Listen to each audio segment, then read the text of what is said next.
السلام عليكم ورحمة الله وبركاته. ازيكم يا حبايبي؟ عاملين ايه؟ اخباركم ايه؟ يا رب تكونوا بخير. بصوا النهاردة ده فيديو جديد ان شاء الله. انا يعني صورت جزء منه امبارح وصورت جزء منه النهاردة. بصوا انا امبارح رحت هايبر. كنت عايزة اجيب شوية حاجات بصراحة من هناك. هو انا كنت عايزة اروح رجب العطار. انا من يعني انا رجب العطار اقرب فرع ليا اللي هو الفرع اللي في اكتوبر. وكمان في فرع في هايبر، بس انا بصراحة ما جربتش الفرع اللي في هايبر، انا جربت الفرع اللي في اكتوبر. فكنت هروح الفرع رجب العطار اللي في اكتوبر ده، وبعدين كان الوقت اتأخر وانا كنت كده كده عايزة اعدي على هايبر اشتري شوية حاجات. فقلت لا خلاص هجرب بتاع الفرع اللي في هايبر، اجربه المرة دي وخلاص مش مشكلة. كنت عايزة اجيب شوية حاجات، يعني توابل، وكنت عايزة اجيب الحاجات بقى بتاعة الكحك والحاجات دي، ريحة الكحك والمحلب والكلام ده، لاني كنت عايزة اعمل معمول. وطبعا يعني اكيد كلكم عارفين المعمول اللي هو اللي بيبقى بالمحشي عجوة ده، عامل زي الكحك شوية بس محشي عجوة. احنا بصراحة بنحبه جدا يعني، ما بلاقيش يعني، ما بعرفش اجيبه من حتة من بره. بيكون طعمه حلو زي ما بعمله في البيت بصراحة. لما اجي اعمله ان شاء الله هصور فيديو وهوريكم طريقته انا بعمله ازاي. هنا بقى كنا دخلنا هايبر وببص كده لقيت بقى ايه، ابتدوا خلاص يحطوا بقى عاملين بارتيشنز كده، كل محل حلواني يعمل بارتيشن وحاطط فيه ايه، عارض فيه الكحك والحاجات اللي عنده. ده كان البارتيشن بتاع العبد. وبرضو معايا انا جبت ورق منهم فيه الاسعار، وهقول لكم يعني في الفيديو الاسعار بتاعتهم، واوريكم المنيو يعني وكل حاجه في او سعرها كام. ده كان الكحك بقى، فيه كحك بقى ملبن وكحك عجميه وبيتي فور. انا بصراحه يعني البيتي فور بتاع العبد بحبه جدا، بس ما اعرفش السنه دي طعمه ايه، ما جربتوش لسه. انا ما جبتش حاجه بصراحه، انا كنت ناويه وانا خارجه اجيب بيتي فور ونسيت خالص وانا خارجه اجيب. ده البسكوت. بس انا يعني انا اكتر حاجة بحب اعملها في البيت، وبحس طعمها يعني احلى من بتاعة بره. هو طبعا حاجات البيت بتبقى دايما احلى من بتاعة بره، بس انا اول يعني انا مش دايما بعمل. انا السنة اللي فاتت كانت اول سنة ليا اعمل. كنت عاملة بقى كحك وبسكوت وعملت المعمول، وعملت بس ما عملتش بيتي فور، عملت الفطير والقرص اللي هي بالعجوة دي وكنت عاملة بصراحة كذا حاجة. تعبت جدا جدا السنة اللي فاتت، وكانوا كمان سليم وسفيان صغيرين، واضطريت ان انا اقعد لبعض يعني، استنيت لغاية لما ناموا بالليل بعد اذان الفجر، وقعدت بقى من الفجر لغاية الصبح قعدت اعمل، وكنت كل يوم بعمل حاجة وكده. بس الحاجة بصراحة كانت طالعة تحفة تحفة جدا يعني. السنة دي انا قلت ايه، هبقى اشتري من بره اجيب جاهز. وبعدين بصراحة رجعت قلت لا، برضو مهما كان حاجة البيت بتبقى احلى. وانا عندي الحاجة يعني، معظم الحاجة اللي بيحتاجها الكحك والبسكوت والحاجات دي. ده بقى كان البارتيشن بتاع اتويل ده كان بارتيشن تاني، ده الاتويل. برضو حاطين الاسعار، وبرضو معايا منيو جبتها منهم، هبقى اوريها لكم، هصورها واحطها. بس فالمهم ايه بقى، انا قلت ايه، هعمل حاجات، بس هعمل كميات صغيرة ومش هكربس الدنيا على دماغي يعني. ممكن ابتدي اعمل اليومين دول حاجة في حاجة كده، لغاية العيد اكون عملت كذا حاجة. فانا جبت لما رحت هايبر، جبت بقى من رجب العطار، جبت محلب انا كان عندي من السنه اللي فاتت، بس انا مش عارفه راح فين يعني، انا ما لقيتوش خالص. بصوا دي صحيح فاين كانوا عاملين عرض، لو اشتريتوا منهم حاجات ب120 جنيه ليكوا هديه. بس الهديه يعني جبت مثلا مناديل، خدت عليها بكرتين مناديل هديه يعني. انا جبت حاجات ب140 جنيه تقريبا، مناديل مطبخ وعلب مناديل وكده، لان كده كنت محتاجة مناديل. خدت عليهم بكرتين. بتاخدوا يا اما بكرتين مطبخ، يا اما 4 بكرات حمام او 6 بكرات حمام حاجة كده، يا اما 4 علب مناديل صغيرة، العلبة 200 منديل. دي بقى العروض بتاعت الحاجة الساقعة وكده، برضو قلت اصورها لكم. بصوا يعني وانا بكلمكم كده هتلاقوني ايه، جايبه لكم اسعار الحاجة. فيه شوية حاجات كده مصوره لكم الاسعار بتاعتها. بس فالمهم ايه، قلت بقى هبقى اعمل حاجة في حاجة. انا اشتريت بقى محلب، واشتريت ريحة كحك، وجبت مستكة، كان ناقصني، كنت محتاجة مستكة. بصوا الكاتشب ده برضو، الازازة الكبيرة دي انا بجيبها بتبل بيها دايما الفراخ، البانيه. يعني انا ما بنستخدمش كاتشب كتير، بس بجيب الكاتشب والمسترد دول للتتبيلات بتاعه الفراخ البانيه دايما. هنا بقى سليم وسفيان كانوا عمالين يزنوا، فقلت اجيب لهم كيس شيبسي، اديهم كل واحد شيبسيه في ايده كده، ايه عشان يسكتوا وبطلوا زن. ده برضو ايه، كان عرض على شاي الكابوس. شاي الكابوس ده يا جماعة اختراع بجد تحفة، انا بحبه جدا جدا جدا. جربت كل انواع الشاي تقريبا، انا عشان انا بصراحة مدمنة شاي بلبن. بس شاي الكابوس ده اكتر حاجة عجبتني.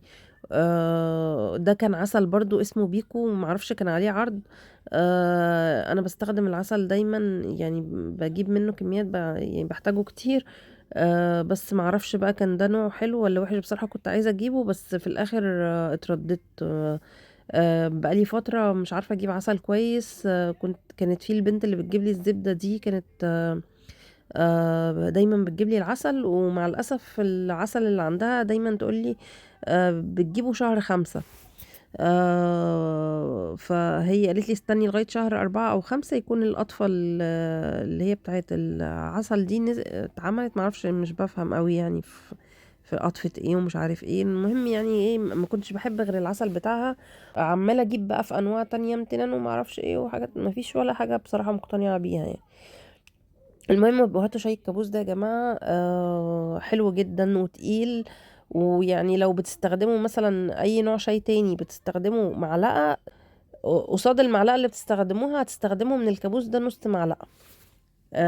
تقيل يعني، هو اللي بيحب الشاي التقيل، اللي بيحب الشاي بربري زيي، هيعرف ان هو حلو وهيحبه.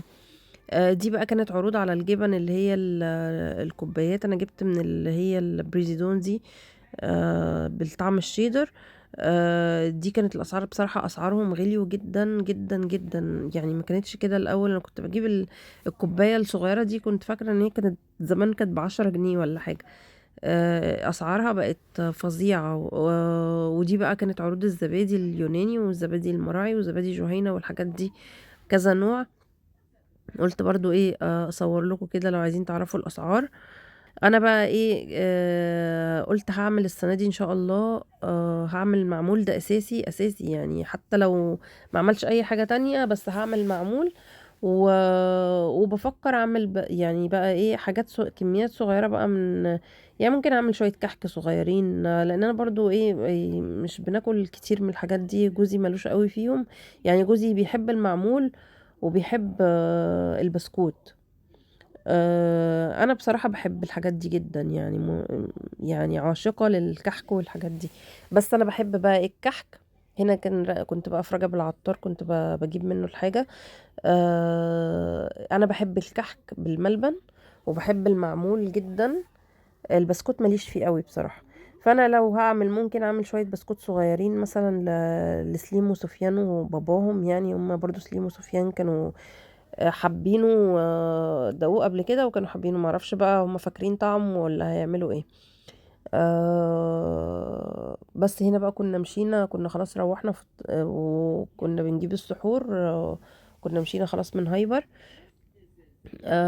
مش عارفة يا جماعة ليه سليم بقاله فترة بقى فظيع، بقى بيعيط بطريقة فظيعة وزنان جدا جدا جدا. يعني انا قعدت اقول طب يمكن بيسنن، بس هو معرفش، يعني بحسه دايما خايف من حاجة، بحسه ماسك فيا على طول. بقى خايف من اخوه على طول. سفيان بصراحة بيهريه ضرب وعض، يعني سفيان ده مفتري مفتري، بيمسكوا يقرموا القرمة. لو مثلا سليم في ايده حاجة وسفيان عايزها، يقوم نايم عليه قرمه القرمة يخلي يعني الواد يطلع يجري ويقعد يصوت ويعيط. حتى دلوقتي لما بدخلهم يستحموا، كنت الاول ايه، يعني زمان كنت اسيبهم في البانيو مثلا، ممكن لو ورايا مواعين اغسلها اسيبهم احطهم في الحمام. هنا بص يعني سفيان كان نايم. كنت اسيبهم في الحمام في البانيو، يقعدوا يلعبوا مع بعض وبتاع، ولغاية ما اخلص المواعين او لغاية ما احط مثلا اكل على النار واسيبهم وامشي وما يعيطوش وعادي، وكانوا يقعدوا يلعبوا يعني ممكن يقعدوا ساعة مثلا. طبعا كنت ببقى عيني عليهم وراحة جاية عليهم. دلوقتي لو دخلتهم الحمام وسبت يعني بس عتبت بره باب الحمام كده، مش واقفة معاهم جوه الحمام، على العياط اللي بيعيطوا سويت سويت سويت بطريقة فظيعة. مش عارفة ليه كده. مش عارفة، افكر اوديه للدكتور. انا كده كده مش عارفة يعني، بفكر ان شاء الله بعد العيد ابتدي اوديهم حضانة. يعني انا بصراحة كنت بقول بلاش، الا يعني استنى لغاية لما يتكلموا، عشان لو لا قدر الله حاجة حصلت وبتاع يقولولي. بس هم برضو اتأخروا في الكلام، يعني هم داخلين دلوقتي في سنتين واتأخروا في الكلام، فمش عارفة بقى يعني هشوف كده، ربنا يسهل بعد العيد، ربنا يسهل. المهم بقى ايه، كنا خلاص بقى روحنا واتسحرنا ونمنا، والنهارده بقى تاني يوم. انا بصراحة كنت ناوية اعمل محشي ورق عنب، وطلعت حاجة المحشي وجهزت الخضرة. ومهم ايه، لقيت الوقت اتأخر جدا، كانت يعني احنا صحينا الساعة 3:30. قلت ايه خلاص هعمل المحشي. وبعدين رجعت سفيان ماسك فيا بقى، قاعد على رجلي مش عايز ينزل، وسليم عمال يعيط. الاتنين ما بطلوش زن، ما بطلوش زن لغاية الساعة ما بقيت 4:15. وانا سايبة الحاجة في المطبخ مش عارفة اقوم اعمل الفطار. وبعدين ايه، قلت خلاص هقوم بقى ايه، اسيبهم بقى يزنوا يزنوا. المهم سكتوا شوية، قمت بقى ايه، دخلت الحمام وهم شطفتهم وكده. بقيت الساعة 4:30 ولا 5:45. قلت لا خلاص مش هلحق اعمل بقى المحشي. كان عندي الحواوشي لو تفتكروا في الفيديو اللي قبل كده، قلت بقى هطلعها ودي سهلة، واكلم عمرو وهو جاي يجيب لي عيش بلدي وايه، ودي هيبقى سهل ان انا اعمل الحواوشي وخلاص، واحمر شوية بطاطس واعمل شوية طحينة يعني الموضوع مش هياخد نص ساعة. وكده كده كانت عندي الحواوشي جاهز، فخلاص قلت اعمل حواوشي وخلاص واشيل الخلطة. قلت بقى بعد الفطار ممكن لو قدرت ابقى اعمل الخلطة بتاعة الورق العنب واحشيه بعد الفطار. لو ما قدرتش خلاص ايه، اشيله في التلاجة، وبكرة بقى ايه اصحى اعمله بدري وخلاص. المهم هنا ايه، طلعت الحواوشي طبعا كان متجمد. يعني هو المفروض ايه يتساب، لو اتساب كان نص ساعة كده ولا حاجة كان هيتفك بسهولة من بعضه، بس طبعا انا طلعته من الفريزر على طول، على يعني ان انا خلاص عايزة افكه من بعضه، مفيش وقت خالص. هو كان فاضل ساعة ولا نص ساعة على الفطار مش فاكرة. فقلت لا خلاص انا هعمله، احاول كده بالسكينة اطلعه من بعضه، كان لازق شوية في الكيس. المهم قعدت ايه احاول بالسكينه كده لغايه لما ايه فصلته من بعضه، ما يعني اول رغيف بس هو اللي خد مني وقت، بعد كده ما كله كده كله بعد كده يعني اتعمل بسرعه بقى، كان ابتدى ايه يفك شويه، فخلاص كان فك خالص وفكته من بعضه. هنا بقى كان خلاص الحواوشي كله فك من بعض، وجبت بقى الصاج بتاع الفرن. كنت احطه في صينيه بصراحه، بس قلت احطه في الصاج وخلاص. بصوا انا لما باجي اعمل حواوشي او اعمل حاجه في الفرن، عشان تحافظوا على الصاج او الصينيه ما تلزقش فيها بقى الحاجه وكده وتقعدوا تدعكوا ومش عارف ايه، بحط ورق فويل. هيريحكوا كتير، مش هتحتاجوا ان انتوا ايه تنضفوا فيه جامد، او تقعدوا بقى تدعكوا لو حاجه وقعت عليه ولا حاجه. حتى لما باجي اعمل مثلا صينيه مكرونه بالبشاميل، او حاجه مثلا ممكن تنقط او تفور، بحط تحتها ورق فويل، عشان لو لا قدر الله حاجه وقعت، حاجه اتدلدقت، حاجه فورت، يبقى دايما ايه الورق الفويل ده حامي الصاج او الصينيه دي. بس جبت كمان بقى الورق الزبده ده، قلت ايه احط كل رغيف في حتة ورق زبدة وبعديها ورق فويل، عشان يعني عشان ورق الفويل برضو مش صحي قوي، فقلت هحطها في واحدة ورق زبدة الاول وبعدين ايه ورق الفويل. بس هنا بقى كنت خلصت كل الحواوشي. حطيت بقى ورقة فويل وورقة زبدة فوقيها، ودهنت ورقة الزبدة. انا هنا اول رغيف عملته نسيت ادهنه بصراحة. بصوا انا بعد ما عملته قلت يا ريتني ما كنت دهنته، مع يعني لان هو الحواوشي كان بصراحه فيه دهون. ما كانش محتاج ان انا ادهنه زيت ولا اي حاجه، ما كانش محتاج يعني ان انا ادهن الورق. بس ده كنت اول واحد عملته، بعد كده افتكرت ان انا كنت لازم ادهن ال الورق الزبده ادهنه بالزيت. فجبت بقى الزيت ودهنت ورق الزبدة. وبعدين حطيت الحواوشي ولفيته بورق الفويل. وبعدين في الاخر خالص دهنت بقى الرغيف يعني فتحت تاني الرغيف اللي انا ما كنتش عملته ودهنته تاني. بس بقى خلصت الرغيفة كلها ورصيتها كده بقى في الصاج بتاع الفرن ده. وحطيتها بقى، شغلت الفرن طبعا. اول ما حطيتها انا ما رضيتش اشغل الفرن قبلها عشان خاطر كده كده الحواوشي نفسه يعني كان متجمد متلج. فقلت لا خلاص هخلي هشغل الفرن اول ما احط، بحيث ايه بالتدريج كده، او اما تبتدي الحرارة تعلى يبتدي هو يفك واحدة واحدة، ما يبقاش ايه مستوي من بره ومن جوه لسه متلج يعني. بس جبت بقى البطاطس شرطها بقى وقطعتها، حطيتها بقى تتحمر.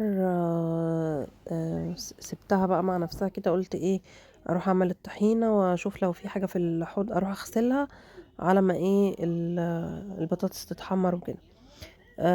بصوا يا جماعة، ما تيجوا تحمروا بطاطس، اغسلوا يعني، انتوا قشروها وقطعوها عادي زي ما بتعملوا. اغسلوها ورشوا عليها شوية ملح، مقدار الملح اللي انتوا بتحطوه بعد ما بتتحمر، بس حطوه عليها قبل ما تتحمر. وقلبوها كده تقليبة حلوة، وبعدين حمروها على طول، بس ما تسيبوهاش بالملح. يعني الخطوة دي تعملوها قبل ما تنزلوها في الزيت على طول، وبجد شوفوا طعمها هيبقى عامل ازاي. هيبقى طعمها حلو جدا جدا، بتبقى شاربة بقى الملح من جوه، بيبقى طعمها تحفة.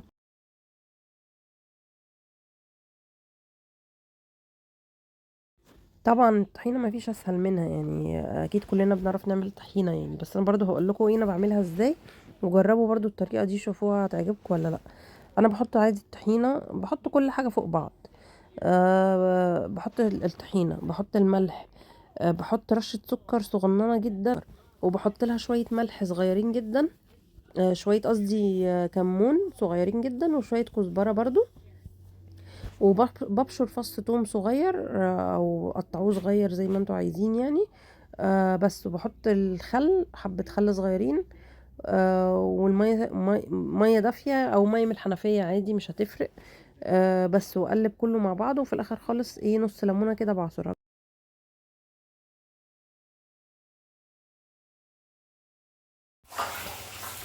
بس هنا بقى سفيان وسليم كانوا بدأوا يجوعوا. قلت ايه اسخن لهم ياكلوا هما على ما الحواوشي والبطاطس يستووا، عشان احنا نعرف نفطر براحتنا. سخنت لهم شويه ملوخيه على رز كانوا متقدرين عندي في الثلاجه، واكلتهم. وجبت بقى برطمان كده فضيت فيه المخلل ده كان مخلل عمرو جايبهولي وهو جاي معاه من واحد في شبرا. آه بس فضيته بقى في البرطمان ده انا كنت جايباه من ايكيا، كان بينفعني بصراحه. في الموضوع المخللات ده لما بعمل مخلل او بشتري مخلل بكميه يعني بحطه فيه. هنا بقى كانت خلاص البطاطس اتحمرت بقى، طلعتها ورحت ايه بقى حضرت الترابيزه، حطيت بقى الاكل وكده وفطرنا. وبعد الفطار بقى نمت اتقتلت، نمنا بتاع ساعتين ولا 3 ساعات.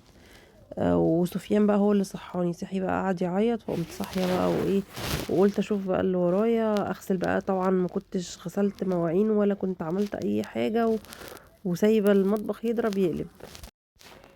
وقفت بقى ايه كده غسلت المواعين، وقعدت بقى ايه افكر، اقول طب ايه اعمل النهارده المعمول، ولا اكبر دماغي النهارده واخليه بكره. انا كل يوم عماله اجل بقى، وهقعد اجل فيه لغايه لما يجي العيد وابقى ما عملتش حاجه. المهم قلت ايه، انا كان عندي بلح في الفريزر، قلت هبقى اعمله ايه عجوه. عشان خاطر اعمل يعني انا السنه اللي فاتت كنت جايبه عجوه جاهزه بصراحه. وبعدين جيت من كام شهر كده كانت اختي عندي وقالت لي ده انا بعمل العجوه بتبقى تحفه، فكان فعلا عندي علبه بلح وطلعتها وخليتها عملتها لي. كانت فظيعه، كانت احلى من بتاعه بره وانضف. فقلت خلاص هشوف انا العلبه اللي عندي دي هطلعها من الفريزر، كنت شايلاها في الفريزر. قلت هطلعها واعملها ايه زي ما هي عملتها لي. هنا بقى كنت خلصت المواعين خلاص وروقت الدنيا كده، وفضيت اطباق الاكل. كان في بواقي اكل طبعا من الفطار، فضيتها في اطباق نظيفه. قلت ايه اشوف نبقى نتسحر بيها ولا اشيلها لبكره للفطار. بس وطلعت بقى الاسترتش بتاعي، قلت الف بيه الاكل واشيله ايه، احطه كده على جنب لغايه لما نشوف هنعمل ايه. بصوا يا جماعه ال البكرة الاسترتش دي انا بجيبها من هايبر. دي 100 متر ب128 جنيه. بس ميزتها بقى ان هي معاها العلبة بتاعتها دي، بتبقى عاملة زي القطاعة، يعني بتقطع لي الاسترتش كأنها مكنة استرتش. انا كنت شايفة المكنة اصلا بتاعة الاسترتش دي، كنت شايفاها مرة في المرشدي كانت بحوالي 500 جنيه او 600 جنيه. فبصراحة كانت غالية جدا عليا، ما قدرتش اجيبها وقتها. فدي بجيبها بقى من هايبر، بتنفعني جدا. ولما البكرة الاسترتش اللي جوه بتخلص ساعات بجيب بقى بكر استرتش وبحطه في قلب العلبة بدل البكرة القديمة. دي بتسهل عليا جدا في لف الاطباق. نضفت بقى، شلت الورق الفويل اللي كان على الصاج ده. بصوا مش الصاج مش محتاج اي تنظيف، حته مبلوله كده مسحته، ما محتاجش مني اي مجهود. حطيت نقطه صابون سائل وقمت مسحبه الحته المبلوله، بقى زي الفل. بس كده انا خلصت الفيديو بتاعي النهارده، وهو المفروض كان ليه جزء تاني تكمله. انا بس محبتش اطول عليكم في الفيديو ده. قلت هقسم الفيديو على جزئين. ده اول جزء، وفي جزء تاني هينزل ان شاء الله. هبقى هحاول انزله لكم في اقرب وقت باذن الله. ده هيبقى فيه تكمله اليوم بتاعي، وعملت ازاي الخلطه بتاعه المحشي، وحشيته ازاي، واللحمه عملتها ازاي وكده. وبرضه هوريكم طريقه المعمول باذن الله. هكون بقى طلعت العجوه من البلح من الفريزر وفكيته، وهوريكم ازاي بعمله عجوه. وكمان هبقى احط لكم الاسعار بتاعه الحاجه اللي انا شفتها في هايبر، المنيو اللي انا خدته من المحلات بتاعه الحلويات، بتاعه اسعار كحك العيد وكده.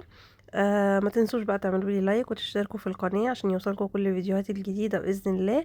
واشوفكم على خير ان شاء الله في الفيديو اللي جاي. باي باي.